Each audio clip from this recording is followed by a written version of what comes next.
All right. Hello, everyone. Welcome to our closed door. I think this is the final closed door session, actually, of the entire Jumpstart. So it's very nice to see you all here. I'm going to wait just a minute here, make sure everyone can get in because I can still see people coming on in here. But the goal of today is for you to be able to ask me questions and me to be able to answer your questions. We are going, it looks like, for an hour for this one, 45 minutes to an hour. And we will go until essentially we have no more questions left. So my goal will be to take questions. I know that some of my team have been collecting questions as well that were asked. So I will get those messaged to me privately too. And we will make sure that we get those answered. But for now, I'd like to open the floor to people to go ahead and type their questions in the chat or in the Q&A box, whatever they prefer. And I will start to answer them as soon as I start seeing them. We had a question that came in last time that I thought was super important to a lot of people, which was the question about the warranty. And this was not something that I brought up on the presentation, potentially a mistake, but someone wondered if the warranty of the device was only like a couple of months, but it's not. The warranty of the device is actually, in my opinion, a really solid warranty. So first off, the microcurrent machine is serviced in the US, okay? So this means that we don't have to send it overseas to be fixed.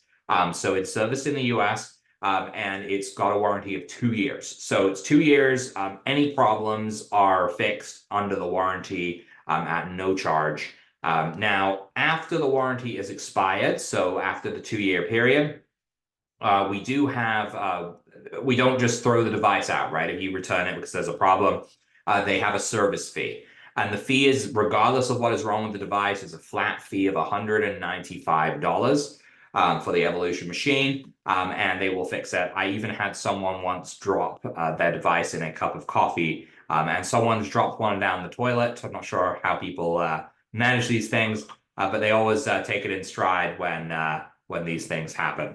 And they've repaired it for they replaced it fully for $195 because once it takes on water, it's going to get a little bit stuck there as well. One question I just got sent, private messaged here, is how to do the Pirogov's ring protocol that I was just talking about in the last session I just did. So let me grab that for you and show you. So I have too many devices here on my desk, and I just want to make sure I get one with batteries in it. So I did, yeah. Second time's the charm. And I can see as well, I've got 2 more questions popping up in the chat. Don't worry, I will be getting to those questions. So Pirogov's ring. All right, Pirogov's ring is currently a little bit challenging to perform because I'm wearing a blazer and it's got a bit of a higher collar on the back. But essentially what you're trying to do is you're going to place the electrode to the right or left, whatever you are, right or left-handed side of your spine, right by the hairline. You're going to set the device to 60 hertz or to 77 hertz. It totally depends on the reason you're doing it for.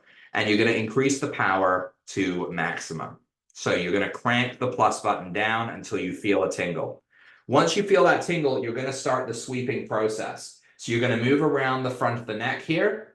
And then when you get to about here, you're going to have to rotate the probe. So when rotating the probe, it enables you to avoid the thyroid.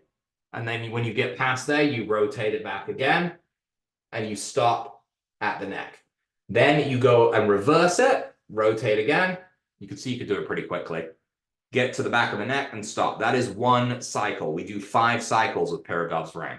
So the goal is to clear those glands, dodge the thyroid, and just keep rolling through these processes. You might find sticky spots along the way.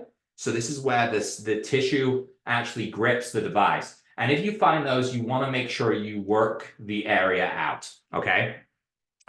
Before you resume your sweeps, essentially. Okay, so that's how you do Pirogov's ring, and you can do it daily. If you get sick, you have like a sore throat or something like that, I recommend doing it twice a day. often even longer. You could do it more and more and more. It helps really relieve the pain and discomfort there. Okay, let's see. Is the repair fee the same for the Pinnacle? So good question. It's actually not. The Pinnacle is a different class of device. So the Pinnacle is, I think it's 250 for the repair instead of the 195. You'll notice that the devices actually are slightly different in weight if you feel the two different ones. The Evolution and all of the other devices we have that are below it are lighter because they have a lot less technology in them. This has a backlit LED screen on the Pinnacle. It's also got a different computer system in it completely in order to provide the analytics on the screen that it provides. So it does have a little bit higher of a cost, but that's outside of the warranty. I think it's 250 to have the Pinnacle repaired. Okay, cost for the device, workbook, etc., without the full program. So you can only get the workbook with the reset program. The cost of the device by itself is $1,995. You cannot get the workbook for the reset without purchasing the reset. If that makes sense. It's not available for sale outside of the reset. Is the upgrade still available by sending the Pinnacle back? So you mean like the tech upgrade for to add the extra mode? Yeah, if you've got an older Pinnacle, you can just send it in. They do that upgrade for free. There's no cost to that, so no worries there. Let's see. Reading this question. Older people easily get bruised because of thin skin with those red blotches just under the skin. Is there a treatment that would help to heal that faster? I would definitely just do a generalized, generalized gentle treatment. That's what I was trying to say. That was a bit of a mouthful. 7 to 12 hertz over the area is a gentle regeneration. And just don't put a heavy amount of pressure if they're getting bruised easily just from general touching, right? For vagus nerve, I tried to use 7 to 12 hertz. I did not really feel much of a tingle, even at highest level. So that is the right mode. So you're doing it right. It's not impossible that you've got a lot of essentially cellular weakness in the area. So one thing to do would be to take your Y probe and to paint over the area of the nerve before you do treatment with a higher program, like 77 hertz or even Blue Stim, just to kind of make sure you work through that area and then go ahead and try again. You want to add more electrons to the tissue. The other option is to drink some water right before treatment. That might help, a full glass of water. And then the other option still is it's not really a huge deal if you don't feel the tingle. Even if you're feeling a little gentle tingle, that is okay. But if you really want to feel it, you could use, as long as you're using the Y probe, you could put a little bit of aloe vera gel, like just on your neck. And then that should increase the conductivity. You shouldn't need to do that, but if you really want to feel it, you can. But just make sure if you use the gel, you only use it with the Y probe. Don't use the back of the device. The Y probe is full metal, right? It's stainless steel, medical grade. So you will not be able to ruin the Y probe with gel. The back of the device, though it still has the medical grade stainless steel electrode, it's also got the plastic casing. And if the gel seeps between the metal and the plastic, it could corrode the motherboard. So if you're going to use a gel, use the Y probe. So hopefully that helps that question there. If someone just buys a device, how do they get instruction on various protocols or applications? They still get access to our Hash Protocol private membership for 60 days at no cost. And they get access to a treatment coordinator to help them with microcurrent protocols, as well as the user's guide for the Evolution device. So you don't go it alone if you just get a device. You're just focusing on the microcurrent aspect and not the reset itself. Okay, so we got a question that was pulled, I think, from one of the other chats. Since I'm not a current/electricity/physics scientist, could you explain in layman's terms how the frequencies in the flow drops detox the body of EMFs? Well, that's a very in-depth question. So for those of you who are unaware, the flow drops are like a homeopathic bioresonance medicine that are used to detox people that are dealing with EMF sensitivity. So EMF sensitivity, or known as electromagnetic hypersensitivity, is when holding a phone, for example, will make you feel sick. Or walking into a Starbucks when they have Wi-Fi will make you feel sick. Being in cities will make you feel sick. This is heavy electromagnetic hypersensitivity. The reason for this, and I alluded to this in the Jumpstart, and we talk about it a lot in the Reset as well, is that as you're being exposed to the radiation of this technology, what you're really doing is you're exposing all of your cells to it as well. And being that your body is electric, all of the cells are taking on these nasty frequencies from the other problem areas, right? So instead of a nice healthy frequency where my cells are happy to be functioning at that level, all of a sudden I'm operating on what's coming off of my Wi-Fi, which could be a gigahertz of energy. Remembering that we're talking about a hertz, not a megahertz, which is 1,000 hertz, right? And not a gigahertz, which is 1,000 megahertz. So I guess I want to say that would be 10,000, but I think it's probably 100,000. So the frequencies are incredibly important here, and we're absorbing those frequencies into our body. And if we're sensitive to EMFs, our cells will start to dominate off of these other frequencies. So all of that to say, with people that have been sensitive to EMFs for a long time, their cells are running at a frequency level so high that mere exposure to the low frequencies can make them feel sick. For example, my phone here, I have what we call a mobile flow. It's made by a company we support that supports us, and we promote their products. This is a way to intercept the electromagnetic fields from my iPhone and convert them into low frequencies. It uses like a radio antenna frequency. It's kind of got a little bit of thickness to it on the side there because it's got a mini antenna in it. Now, if I was electromagnetic sensitive and I was really like kind of bogged down in EMF sensitivity, holding this phone, even with the flow, might make me feel nauseous. It might make me feel sick. And you might even experience a similar thing if you were really sensitive when using microcurrent, where you feel a buzzing or you just feel nauseous, you feel off. That's because you're sensitive. So flow drops work on the homeopathic kind of, and even physics-based idea of canceling out frequencies. So when you add a frequency to a frequency, we create a scalar wave. That's essentially how we know we do that. We take a 5 and we take a 5 and we slam identical 5s together, they become 0. They cancel each other out. That's what we do with the flow drops. We are putting in common frequencies into these drops, and we're essentially distilling them, and then we're making you consume them, or not making, asking you to consume them. You consume the drops cancel out common frequencies that are high and more likely to affect the body, and they allow people to become functioning again with these things. So as far as using the technology to then prevent themselves from getting saturated with EMFs again, well, they can tolerate the technology. They can start using the microcurrent. They can go through all of these different aspects.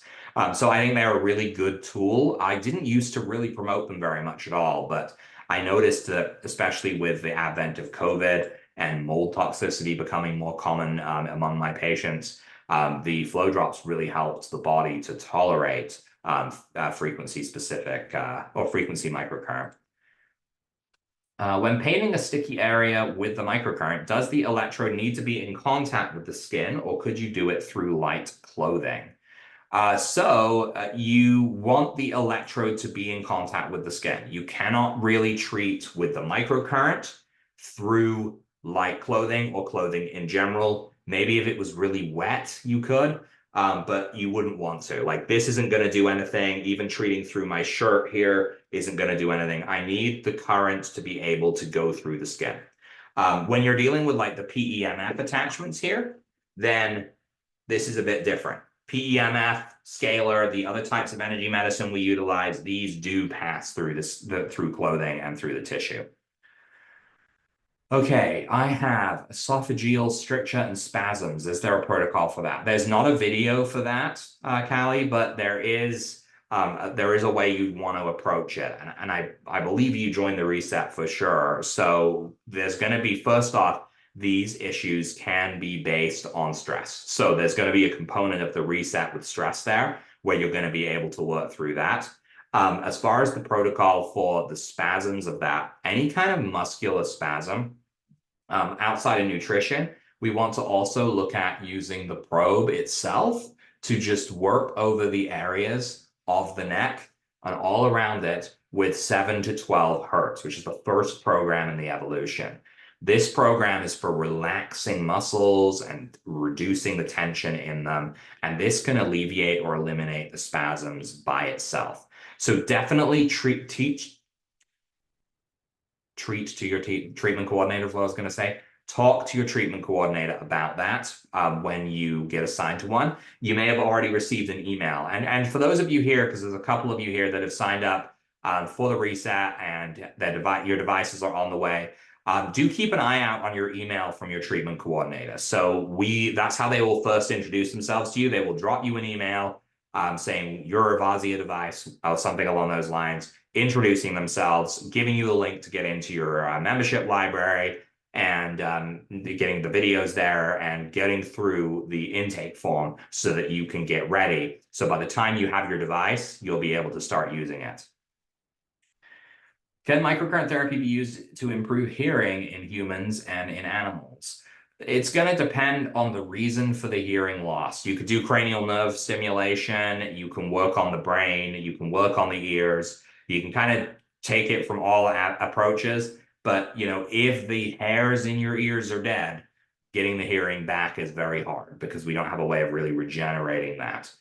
So, when you hear that kind of whine sound and then it fades off, that is a hair in your ear. You'll never hear that same frequency again. That I've never seen a way of regenerating that. But if it's due to blockages, due to brain cranial nerve issues, there's other ways for sure that you can approach that. Definitely. Linda says here, purchasing the lifetime access to the library is well worth it. Yeah, the people really like that feature, being able to A, have unlimited access to a treatment coordinator forever, and B, unlimited access to videos you can just search. I mean, being able to just search a video on the fly when you're looking at a condition, especially when you start getting out of your own issues and you start helping friends and stuff, and being able to just say, hey, look, you've got this condition, let me just look that up for you, right? Okay. That's good. Does microcurrent help with bunion pain on the feet? Well, it will help with just getting rid of the pain, sure, definitely. But you can also break up bunions, though it's kind of a rarer protocol. We don't see much use of it, but they're very similar to bone spurs. So you kind of want to treat them in the same way if you want to get rid of them. My team sent me a message and asked if I'd answered this one yet. I did answer that one in one of the other Q&As, so we don't need to bring that one up again. Thank you for sharing it, though, just in case. What are the main microcurrent protocols used on the brain? Are there significant differences between the way they affect the brain? So most brain microcurrent protocols we use on the brain. You can tell it's been a long week, right? Tripping over my own tongue. Most of these protocols are gamma or alpha based. Now, depending on the device you have, you can dip into other brainwave frequencies. But the general benefits that we're looking to go with here are detoxing the brain, which is found when the brain enters a gamma state, and calming down the nervous system and the brain, which happens when we enter an alpha state. So we kind of switch and bounce between those two different protocols based on need. What do we want to achieve? You might want to use alpha to calm down before you go to bed, or if you're feeling anxious, and you might want to use gamma to wake up, to have more energy, but also to generally help with brain fog and memory issues, and to actually cleanse the brain of inflammation and give it it's like scrubbing the brain. It's like if you had a really messy apartment and you hired someone to come in and give it a real power clean and make it look like new. That's what gamma does to your brain. It gets in there and it scrubs it clean. So The significant differences between them in the way that they affect the brain are just how the brain itself reacts to the individual frequency. It's not going to really differ from people. Everyone's brains, aside from children, work on the same brain wavelengths. So whether you're trying to calm yourself down or whether you're trying to kind of clean the brain, it's going to kind of work on those two different things. I kind of covered them in the video I just did that you can watch on the replay page, actually, the bonus day for today, bonus day 2. We kind of talked about the neurofeedback of gamma, the neurofeedback of alpha, and how these things kind of really tie in together. Is there a recording to listen to this Q&A again before the 31st? Yes, I'm recording it right now. And I think, though, the only way to get this recording is going to be to ask Leo, because it's not going to go on the replay page because it's closed door. Yeah, someone just said, think of gamma as brain coffee. That's a really good way of describing it.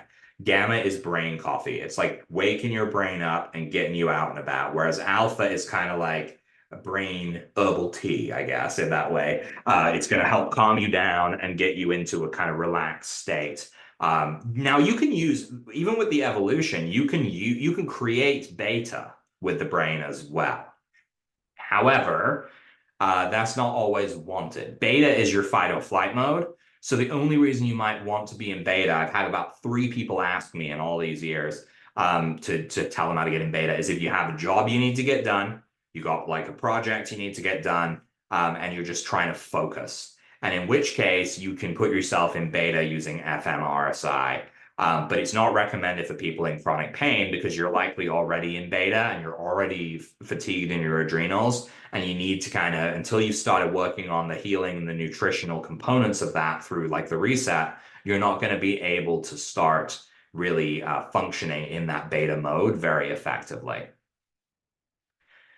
Is there a limit to how much a person can use the device in a day or how many protocols a person can do? So the general rule of thumb is, first off, after every treatment, drink a glass of water because, and I'll explain in a minute because I'm getting really thirsty here, but essentially the water in your tissue is what makes your tissue accept microcurrent, and it's what allows your regular microcurrent to function, the microcurrent in your body. So as the signals bounce through the collagen in the body, they burn the water up because they're consuming it as like a way to jump across the pond, essentially. So really, you need to be able to rehydrate because you will consume that water.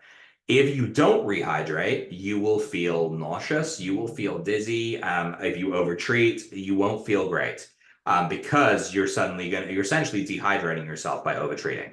You can only really treat for roughly, if you follow our general treatments, 5 to 15 minutes in most treatment modes. There's not much longer than that we ask you to treat. Now, generally, it's not possible to overdo microcurrent unless you're sitting there treating one spot repeatedly for hours on end. And the device will actually shut off automatically after an hour to prevent you falling asleep with the device connected to you. But we recommend less being more here. Even the studies on microcurrent that have been done, dating back even into the 80s, showed every time that less treatment is more effective. Because remember, you're not doing anything with microcurrent that your body can't already achieve. So when you send a signal to the area, you then want your body to actually take those signals and process them. So if I say, turn off inflammation here, I've sent that message, then my brain needs to process it and send the response. If I keep saying, send it here, send it here, send it here, send it here, I'm not doing any more by repeatedly doing that than I did from the initial treatment. So short treatments will create big change. That's kind of the way you want to approach this. So stick to the treatment protocol recommendations. You will see a few, like mitochondrial recharge for energy is 30 minutes. Grounding to calm your body down is 30 minutes. But most treatments are going to be 3 to 5 minutes, 15 on the outside. So as long as you follow the recommendations, it's not really possible to overtreat. And treating multiple areas of your body is okay as well. So you don't have to just treat one area. It's just these different spots, right, that you really kind of want to work on. As long as you pick and choose where you're going to go and you don't overdo it on one spot, you are absolutely fine.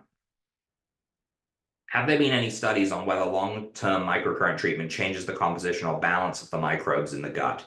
I do not believe that there have been. It's an interesting question. Microcurrent is unfortunately one of the lesser studied things. I think that though it's still getting a lot of attention, the main thing with microcurrent is that it's become so synonymous with cosmetic treatment that medical practitioners don't take it seriously. When we brought the study that we wanted to do to Stanford University and Baylor School of Medicine, I mean, it takes some convincing to convince them to look at this as a medical option, right? Because it's not being seen that way for so long. PEMF is a little bit more, it's not a beauty thing. So people associate it with pain management.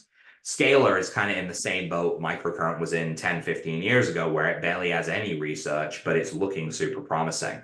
So the microcurrent studies that have been done most often are on the treatment of pain, epilepsy, and things like that, and not so much on the gut itself, which is really intriguing because of just how much time we can spend on the vagus nerve and the impact that we can see from that.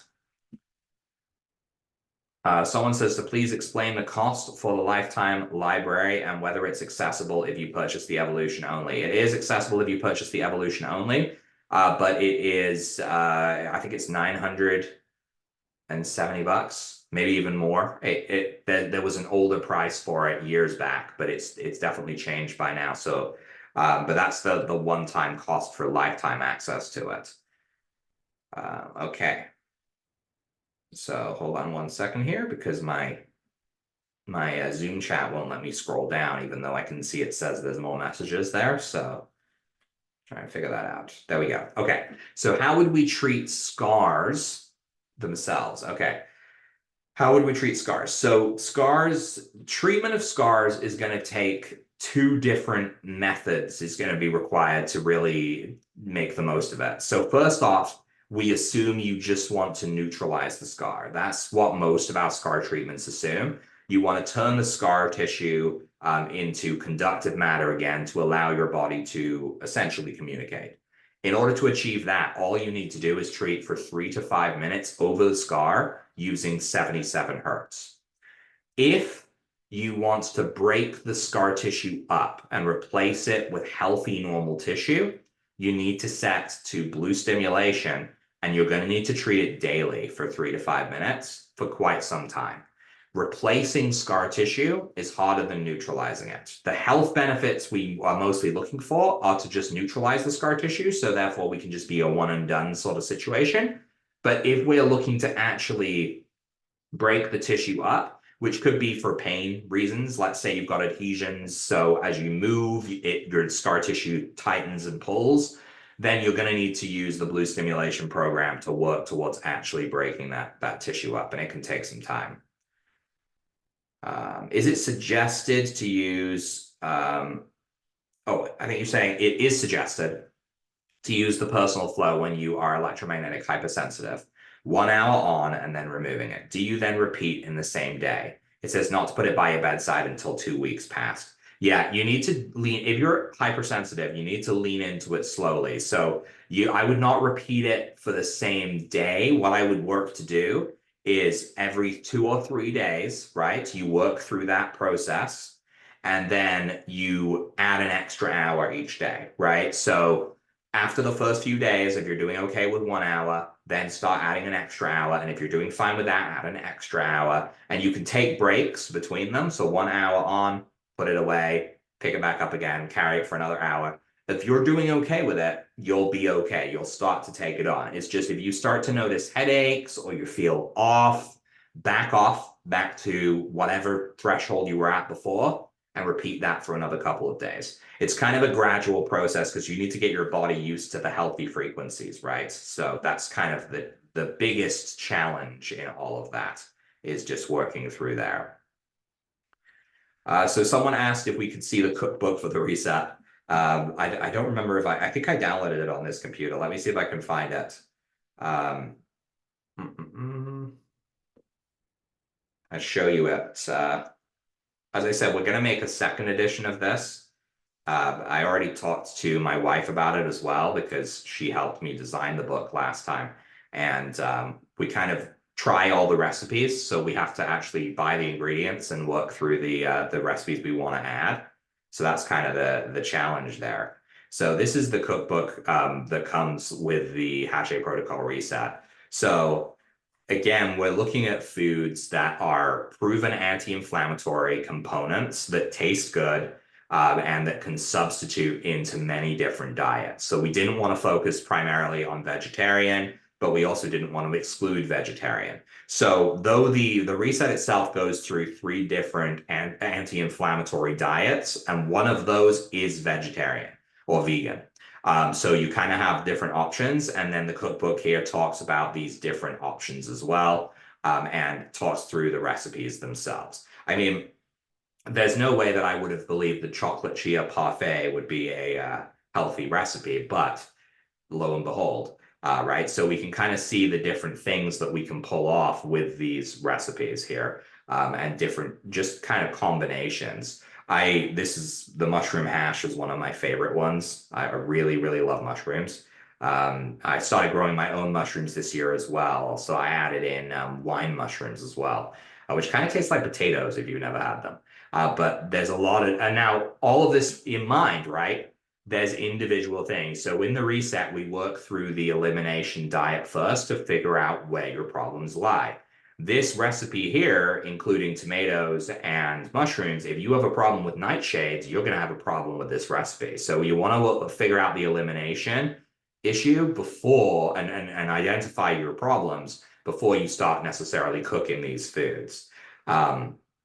But yeah, there's a lot of different options in it. There's sweet options, there's main options as well.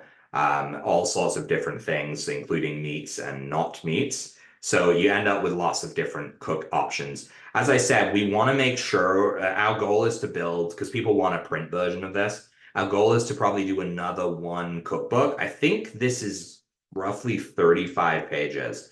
And there were another one ebook cookbook, and then we can actually go in and combine them into a super book and offer it to people that want to get it in print form. I know personally, I really like being able to have print books. So once that, I thought everyone had to avoid nightshades. What symptoms let you know you're sensitive to nightshades? Usually stomach aches, stomach upsets.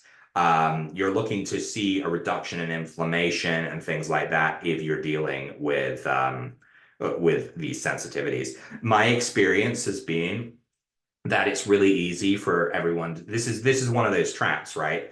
And I have had a few conversations with Dr. Gundry. I really like him. He came up with the idea of nightshades, right, being bad.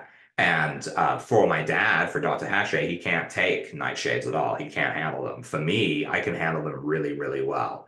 I personally have not found any problems. I feel great when I eat them, but I've also met other people that have problems with them. So we're looking at identifying the individual issue for each person. Do you have a reduction in inflammation over 10 days of removing something from your diet? And if so, then you're probably good with it. I mean, yeah, people will experience different things for sure, and regional diets can matter. For me, I used to have a big problem with greens, even organic greens. Turns out that even the organic greens have pesticides on them, and that my issue was likely more pesticide based. Once I started growing all of my own food, I no longer have that issue. So if the inflammation is inside, you might not know right away. Oh, absolutely, you might not know right away. But over those 10 days, you should see that difference. You should feel different if you're feeling crummy, or you'll start to feel crummy as you go. Many people I find have put themselves on these incredibly restrictive diets because they're looking at they're looking at all of the different diets out there, and they're choosing a diet that they think is going to work because that's what everyone else says.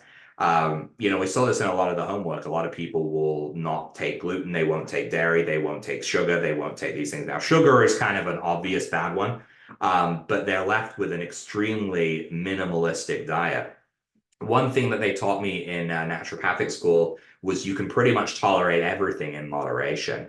Most people can do mushrooms in the short span of eating a small portion of mushrooms. But if I were to give you a barrel of mushrooms and say all you're going to eat is mushrooms, it's not going to do you very well. Or if I were to give you too many, those are one thing that can really upset people's stomachs. Some people are just overly sensitive to them.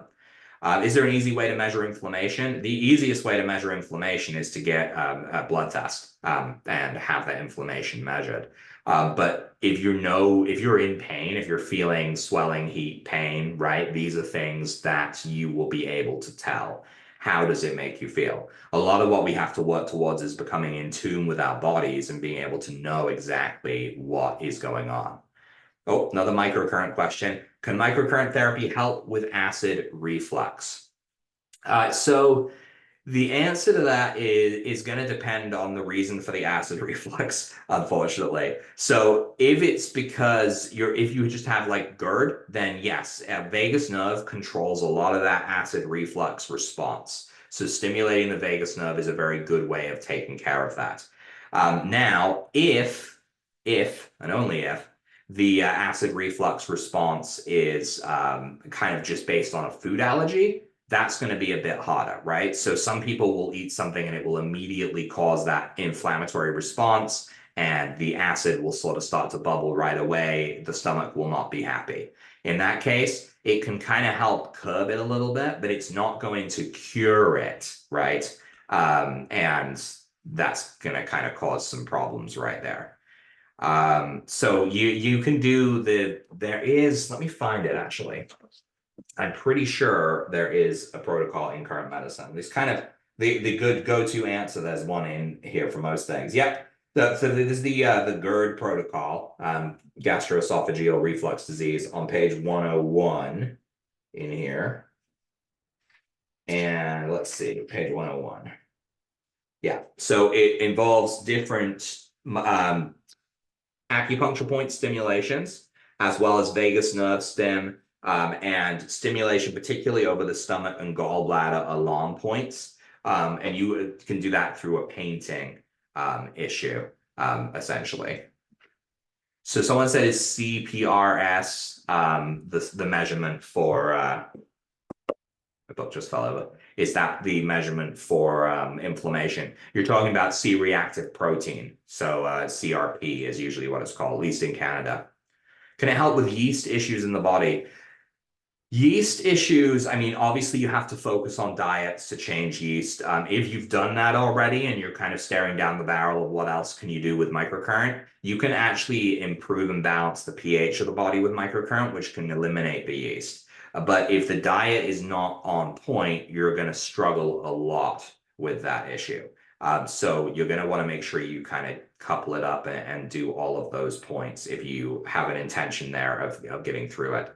One of the things I found really interesting that I've seen is, people with yeast issues that still consume gluten. Obviously, gluten is not the best thing ever for people, and it's definitely one of the major inflammatory factors. But there's low gluten options as well that can desensitize you to these things. I've had patients that have shown inflammatory markers for gluten as being extremely bad for them.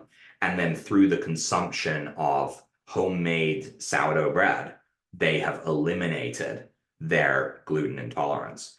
I've also had patients that have moved countries. So I'm originally from England. English gluten is far different than North American gluten. We don't have an all-purpose flour in England. So our flour is just processed differently. And the issue I've seen there is that people from Europe can have no problem with gluten at all, move to North America and develop gluten intolerance within a month of being there. So this is what I mean. We have to look at the environment we're in, and we have to look at the individual. Because everyone is going to react differently to everything. And if one person can say, well, gluten makes me really sick all the time, and every time I consume any form of gluten, I'm getting worse. And another person can say, I cured my gluten intolerance and my celiac issues by consuming homemade sourdough. Well, this is what I mean, right? It's like my dad used to say, you've got one duck You've got a duck and it's a talking duck, but you've only got one talking duck. It doesn't mean we can ignore the wonders of the talking duck, right? Just because you've only got one of them. So whenever I see patients, I'm looking at them as those individuals. And this is where the supplement piece comes in handy too, because we want to kind of look at everyone from that individual lens and say, okay, these are your issues. This is where you're from. This is your genetic makeup, essentially.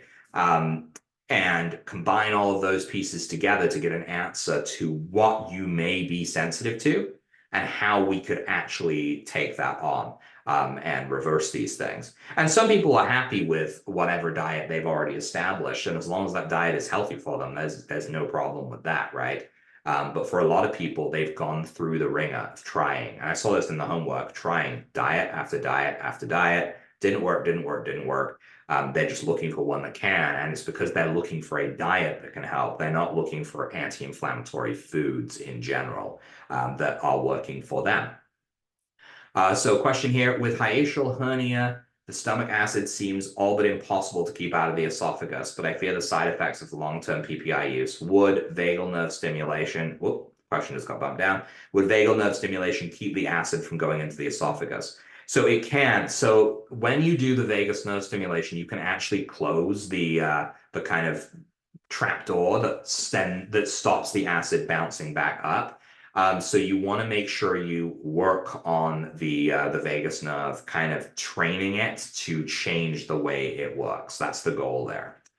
To my question about acid reflux, my partner takes non-prescription antacids for his acid reflux, but I've heard that in many cases the problem is low acid rather than excess acid in the stomach. So the antacids may be exacerbating the problem. I've heard that too. I used to get acid reflux again back when I was trying to eat greens that I wasn't supposed to eat, and I found that it was low acid. Adding in an acid into that diet actually helped me a lot. We talked a lot about acid and alkaline diets for liver detox in the reset because it's crucial to kind of strike the right balance. If someone has liver or gut problems, they may need to go onto a primarily alkaline diet and avoid these high acid things and supplement good acids in there as well. Some people will find that the trick to acid reflux is a tablespoon of apple cider vinegar with the mother specifically in it as well. You know, these little tiny tricks can totally change the way that you approach things. Conversely, some people need to reduce the acid as well. In my naturopathic circle, for antacids, the only one we really consider safe is Pepcid specifically. And I know that that's a prescription, well, it can be prescription. We go with a 20 milligram Pepcid because it's not as aggressive on the gut and it doesn't change the microbiome, essentially. It's not going to cause those things.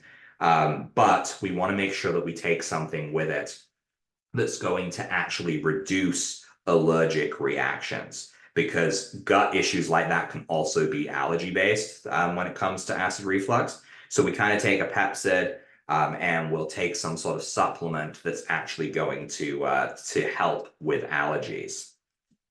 Any more questions, guys?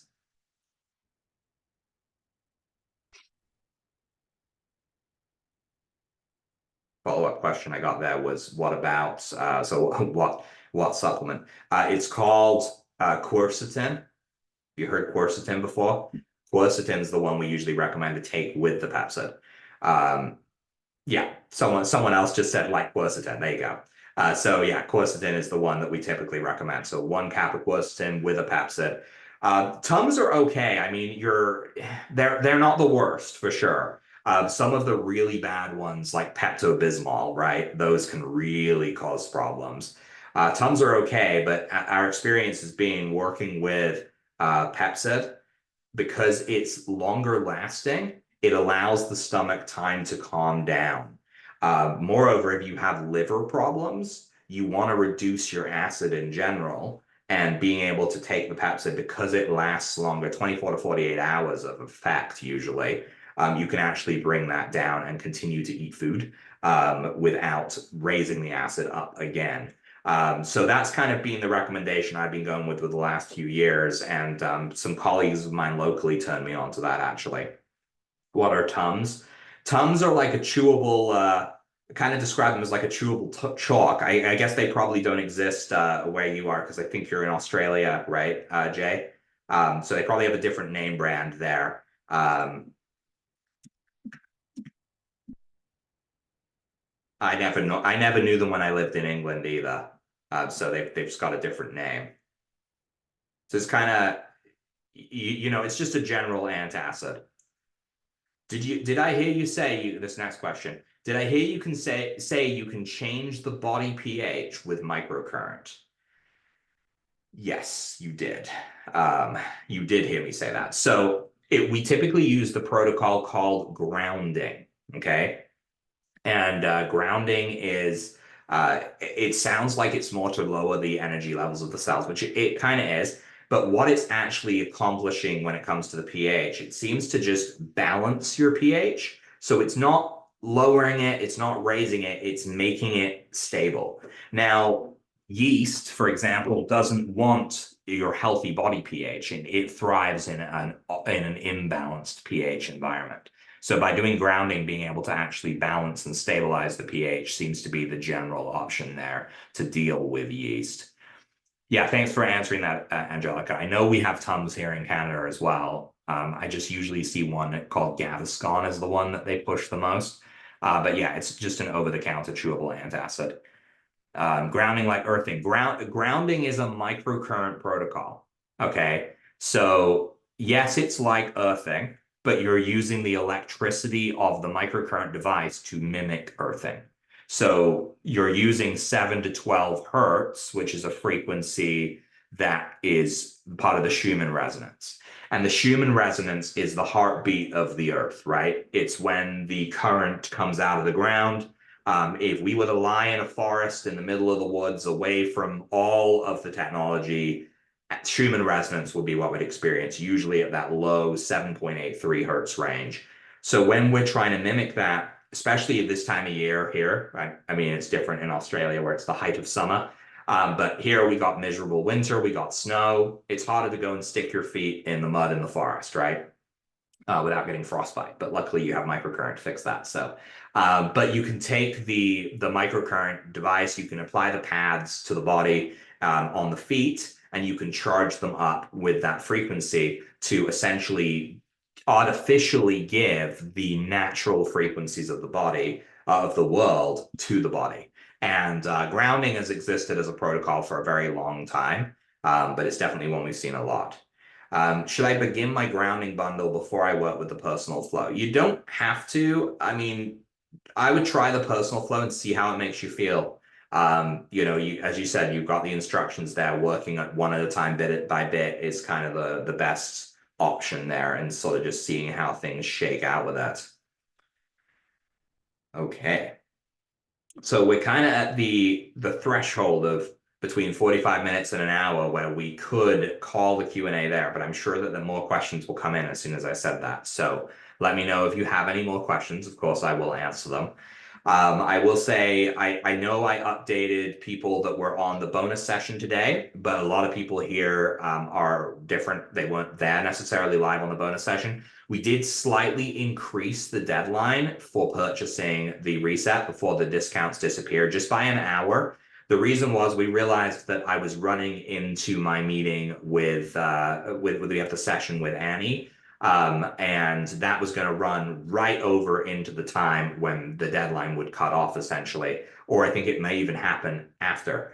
So we were like, we don't want to essentially have people watching that and then not be able to sign up. So the deadline is increased until essentially 6 p.m. Pacific time.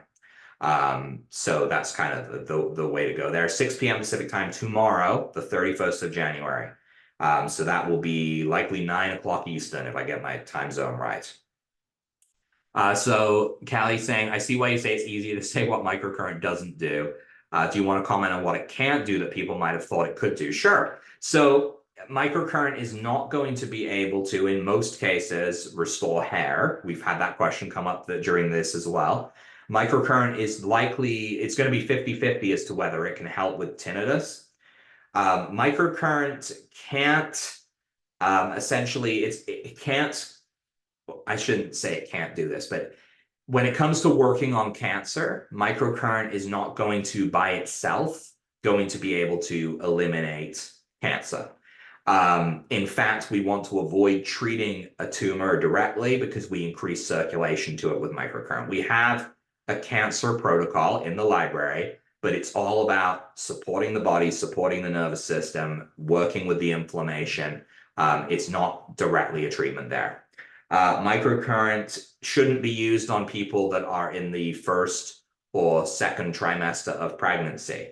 There's no reason for that beyond precaution. We just want to be careful to make sure we don't cause any issues for them. What else can microcurrent not do? The evolution itself, so the device that we're talking about right now that is in the part of the reset, doesn't have the capacity to effectively deal with chronic neuropathy. So burning nerve pain, it's not going to be able to deal with that very easily unless it's diabetic neuropathy. The Pinnacle can because it has a bigger frequency range. That's kind of the restriction there.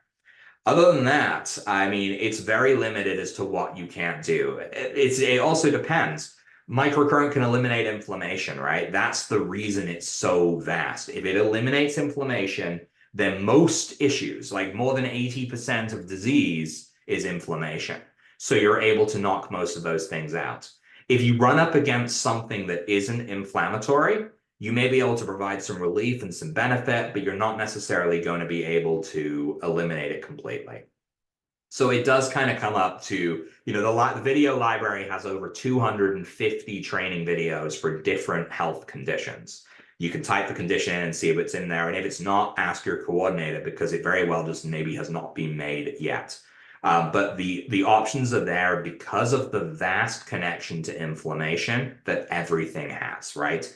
And that's why when we look at these things and we say, oh, we can help with depression, we can help with anxiety, it's because they have an inflammatory component. We've seen in studies that depressed people have inflamed brains, and same with people with anxiety as well. There's an inflammatory response to everything that causes us problems that's there to help us in the moment, but doesn't go away. So that's really what it all comes down to. Let's see. I have a PEMF pad and I use it on a 1-hour drive on RSI too much. No, PEMF pad is fine. Using the PEMF pad does not cause any problems for length of time. It's such a low Gauss that it's a slower approach to the microcurrent, so it's acceptable to use it for longer periods of time. Does red light therapy restore hair? I believe there's been some studies on that. I can't comment on it directly because I don't use light therapy a huge amount yet. Spoiler alert, for 2 months from now, we'll be talking about some red light then. I had asked about PTSD and eye treatment frequencies in the 4 p.m. session on Facebook. So for PTSD, we typically use 32 to 45 hertz, which is in the evolution. And for eye treatments, that varies based on the eye treatment. So when you're looking in the video library, look for the latest eye video, and you'll see all of the different protocols in there because we use a variety of different frequencies there. Did I hear you say avoid using the Avasia around the heart or for atrial fib or tachycardia? I tend to be cautious about it. We look at maybe the meridians associated with the heart rather than working on the heart itself. It's not necessarily a precaution. I mean, most people will just work over the area, no problem, but it's just to think about the fact that the heart is an electric organ. It could be sensitive to electricity. So we just want to keep that in mind. I can't wait to get my microcurrent device shooting for the Evolution. It's a good choice. Evolution is, you can see, I've got the Evolution, I got the Pinnacle. I will use the Evolution more often because it's quick and easy to reach the frequencies I need and just use them. I mean, I turn it on, though I have to have the one that has the batteries in it because I have my spare Evolution there. I turn it on, I press the mode button, I apply it to the skin, right? With the Pinnacle, I use this when I'm treating other people more because it has the diagnostic capability. My wife was dealing with a migraine the other day, and I was able to check from her neck down to her shoulders in 30 seconds. I checked every inch of her back. I found the spot was right up in the hairline, and I was able to treat that spot for 2 minutes and resolve the migraine. So the Pinnacle's got that extra diagnostic capability, but just for looking for the quick and easy frequencies I'm looking for, if I wanted to get to 7 to 12 hertz, I'm just cycle, right? So it's kind of, I don't know. I like having both on hand, and people that have the Pinnacle will often tell me that they don't know how they ever lived without the Pinnacle. But having the Evolution for those quick, easy access, it just gets what you need done. It's nice and easy.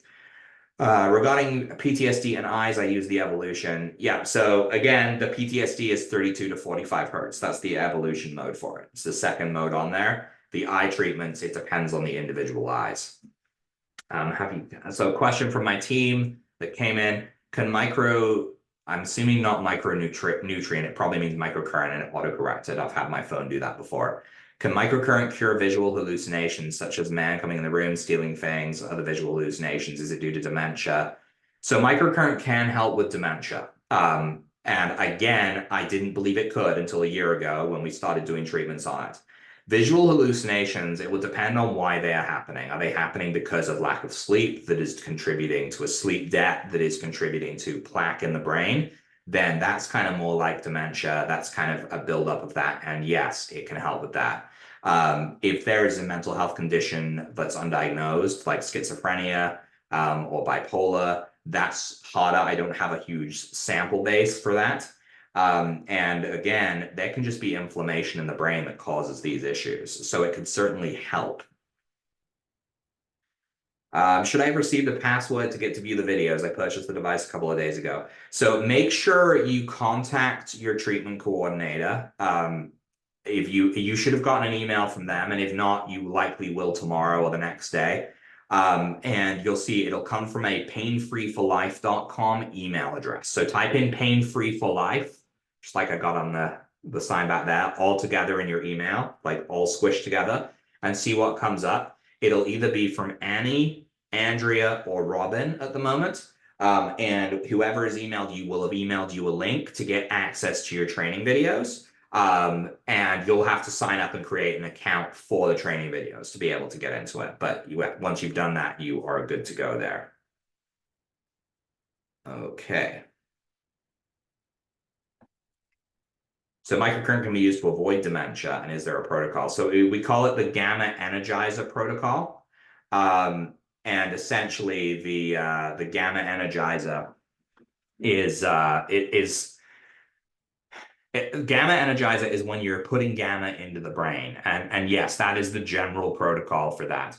When I started working with the first people with dementia, they were using Scalar. But since then, we've used the PEMF, we've used microcurrent, we've used the Scalar continually as well to work on people. The reason they wanted to use the Scalar was their goal was to get their parents, who both were experiencing signs of dementia and lived in a different country than them, to be self-sufficient again. So when they purchased the device, they went with the Scalar because the Scalar requires zero training. You plug it in, you turn it on, you point it. So that was kind of what they had to train their parents to do. After about a month of treatment, their parents started to see a reversal in the symptoms, and they were able to leave the parents and move back home. And the parents have continued that treatment. Scalar is an attachment for the microcurrent, yes. But again, it's not necessary. It's just the reason they were using that. It's just asking for a password.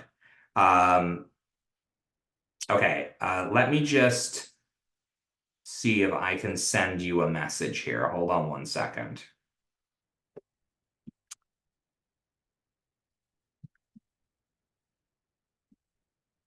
I don't want to send this information to everyone because it's only applicable.